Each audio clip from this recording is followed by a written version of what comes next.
আল্লাহ রাব্বুল আলামিন জানি আমাদেরকে সবাইকে জানি এই মসজিদের কারণে দান দক্ষিণা করার জন্য জানি আল্লাহ রাব্বুল আলামিন যেন আমাদের সবাইকে তৌফিক দান করে দেয়। আল্লাহ রাব্বুল আলামিনের ঘরে যদি আমরা দান করি, আল্লাহ রাব্বুল আলামিন সেই দিন আমাদেরকেও বিনা হিসেবে জান্নাতে দিবে। আসসালামু আলাইকুম। আপোনালোকে চাই আছে NS24। এইটো যেটো মছজিদ মোৰ পিছফালে চাই আছে বহুত পুৰণি মছজিদ, প্ৰায় 70 বছৰ পাৰ হ'বলৈ ধৰিছে এইখন মছজিদ, কিন্তু এতিয়ালৈকে এনেকুৱা মছজিদ জৰাজীৰ্ণ অৱস্থাত হৈ আছে। আপোনালোকে চাব পাৰিছে ইয়াৰ প্ৰথমে আমি এটা ভিডিঅ' বনাইছিলোঁ, যেটো ভিডিঅ'ৰ দ্বাৰাই আমাৰ বহুতো পইচা আপোনালোকে ভিডিঅ'ৰ দ্বাৰাই আপোনালোকে দিছিলে। তো এই ভিডিঅ'ৰ দ্বাৰাই আপোনালোকৰ যিখিনি পইচা সেইখিনি সঠিক ব্যৱহাৰ হৈ আছে সেইটো দেখাবলৈ আমি উপস্থিত হৈছিলোঁ আজি এই মছজিদ প্ৰাংগণত। আৰু মছজিদত যেহেতু আগন্তুক দিনত ইয়াতে ছাদ ঢলাৰ পৰিকল্পনা কৰি আছে, ছাদটো বনাবলৈ হ'লে বহুত টকাৰ প্ৰয়োজন, আপোনালোকে নিজেও গম পায়। আৰু যিসংখ্যক আমাৰ ওচৰে পাজৰে যিটো গাঁও আছে সেই গাঁৱৰ মানুহে ইমানখিনি টকা একেলগে তেওঁলোকে দান কৰি বা তেওঁলোকে দি এইটো কৰাটো সম্ভৱ নহয়, আপোনালোকে নিশ্চয় জানে।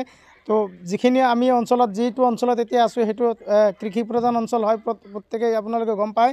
তো আপোনালোকে যোনে য'ৰ পৰা চাই আছে ভিডিঅ'টো, আপোনালোকে ভিডিঅ'ৰ তলত আপোনাৰ এই মছজিদৰ এড্ৰেছটো দিয়া থাকিব। যদি কোনোবাই ভিজিট কৰিব বিচাৰে ভিজিটো কৰিব পাৰিব।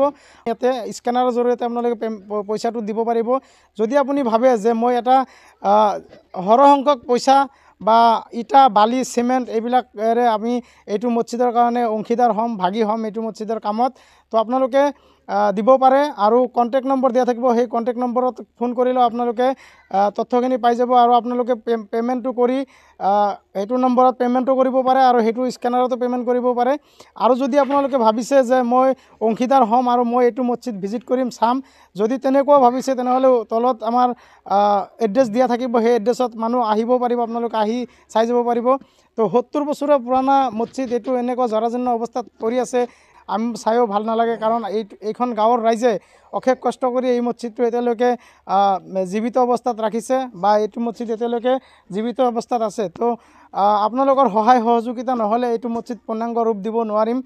এটা উপাসনা স্থল, তো উপাসনা স্থলত সকলোৱে দান দক্ষিণা কৰিব পাৰে। তো সকলোৱে এইটো মছজিদৰ কাৰণে যদি দান দক্ষিণা কৰি এইটো মছজিদ পূৰ্ণাংগ ৰূপ দিয়াত সহায় কৰিব বুলি আশা ৰাখি আমি আজি এই ভিডিঅ'টো কৰিছোঁ। আৰু মছজিদ কমিটিৰ মানুহ আমাৰ লগত আছে। আজি শুক্ৰবাৰৰ দিন হয়, এইটো শুক্ৰবাৰৰ দিনতে আমি ইয়াতে আহি উপস্থিত হৈছিলোঁ। তো আমাৰ মছজিদ কমিটিৰ মানুহৰ লগতো আমি কথা পাতিম আৰু কিমান দিন ধৰি এইটো কাম আধৰুৱা হৈ আছিলে সেইটো বিষয়ে আপোনালোকক জনাম। এইটো মছজিদ কিমান দিন ধৰি এনেকুৱা অৱস্থাত পৰি আছে?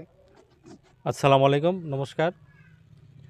আজি প্ৰায় 7-8 বছৰ ধৰি আমি এই মছজিদটো পূৰ্ণাংগ ৰূপ দিয়াৰ কাৰণে চেষ্টা কৰি আছিলোঁ, কিন্তু মছজিদৰ ফাউণ্ডেশ্যনটো আৰম্ভ কৰাৰ পাছত আমি আৰ্থিকভাৱে কিছু অনাটনত পৰাৰ বাবে আমি কামখিনি স্থগিত ৰাখিব লগা হৈছিল। কিন্তু ইয়াৰ মাজতে NS24ৰ পৰা এটা ভিডিঅ' নিউজ বনাই ৰাইজৰ মাজত এৰি দিয়াৰ পাছত যথেষ্ট দান দক্ষিণা আমাৰ ফাণ্ডত আহিলে। সেই পুঁজিৰে আমি সঠিকভাৱে আমি কাম কৰাৰ বাবে প্ৰয়াস কৰি আছোঁ। আৰু ইতিমধ্যে আপোনালোকে দেখিবলৈ পাইছে মিস্ত্ৰীবোৰে কামবোৰ হয়তো কৰি আছে। তেতিয়া আমাৰ ছাদ ঢালিবৰ এটা ব্যৱস্থা কৰিব লগা হৈছে। এই ছাদ কৰিবলৈ হ'লে যথেষ্ট টকাৰ প্ৰয়োজন। আমি সেই টকাখিনি আমাৰ হাতত পুঁজি হিচাপে বৰ্তমানো আমাৰ হাতত নাই। সেই হিচাপে আমি NS24ৰ দ্বাৰাই এটা নিউজ বনাই ৰাইজৰ মাজত আমি দান দক্ষিণা সহযোগিতাৰ বাবে আমি এৰি দিলোঁ।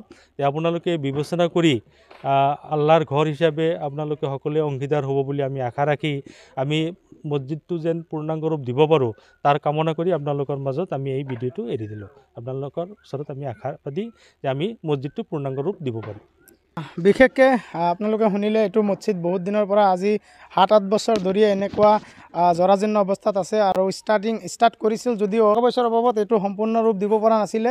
তো আপোনালোকৰ সহায় সহযোগিতাৰে এইটো মছজিদ পুনৰ জিলিকি উঠিব বুলি আশা ৰাখিছোঁ। আৰু আমাৰ লগত মছজিদৰ ইমামো আছে, ইমামৰ পৰা মই দুআষাৰ জানিবলৈ চেষ্টা কৰিম। আসসালামু আলাইকুম, ফিংমা বুঢ়া মছজিদৰ মই ইমাম।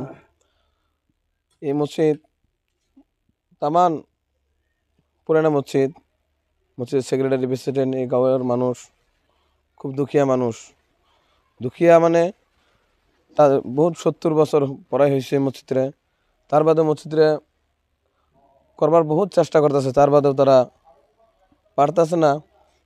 তার জন্যই আপনাদের কাছে আগেও একটা ভিডিও পাঠাইছাল, সেই ভিডিও থেকে আপনাদের কাছ থেকে অনেক সহযোগিতা আপনারা করছেন, করার বাদে তাই সেই সহযোগিতার পয়সা দিয়ে এরাই কাম স্টার্ট করা হয়েছে।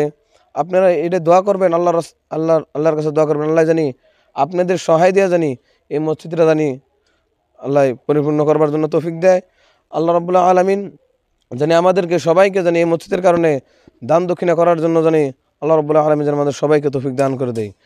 আমি প্রায় 2-3 বছর হয়ে গেল আমি এই মসজিদে আসছি, দেখতাছি বহুত দিন ধরে ওরা বহুত চেষ্টা করতেছে, তার বাদও পাইতেছে না। আপনারা যদি না করেন, আল্লাহর ঘর আল্লাহ আমাদেরকে দুনিয়ার মধ্যে পাঠাইছেন শুধু নিজেদের জন্য না। আল্লাহ রাব্বুল আলামিনের ঘরে যদি আমরা দান করি, আল্লাহ রাব্বুল আলামিন সেই দিন আমাদেরকেও বিনা হিসেবে জান্নাতে দিবে। আল্লাহ রাব্বুল আলামিনের ঘরের মধ্যে যদি আমরা নামাজ পড়ি, আল্লাহ রাব্বুল আলামিন আমাদেরকে বিনা হিসেবে সেই দিনও জান্নাত দিবে। আল্লাহ রাব্বুল আলামিনের ঘর আমরা শুধু বাড়ি বানালে হবে না, যে আল্লাহ রাব্বুল আলামিন আমাদেরকে এত সুন্দর সুন্দর নিয়ামত দিয়েছেন, সেই নিয়ামতগুলো আমরা খাইতাছি, বিনতাছি, তার বাদ আল্লাহ রাব্বুল আলামিনের ঘরে যদি আমরা 2টা টাকা খরচ করি, কোনো আমাদের শৈলে বাঁচবো না। তার জন্য আমি আপনাদের কাছে অনুরোধ জানাইলাম, আপনারা সবাই যা কিছু পারেন আল্লাহর রাস্তায় সহযোগিতা করবেন। আল্লাহ রাব্বুল আলামিন যেন আমাদেরকে এই মসজিদটা পরিপূর্ণ করার জন্য যেন তৌফিক দেয়, সেটা আপনাদের কাছে আমি আশা রাখলাম। আপনারা যাই কিছু পারেন এই মসজিদের জন্য কিছু সহায় করবেন।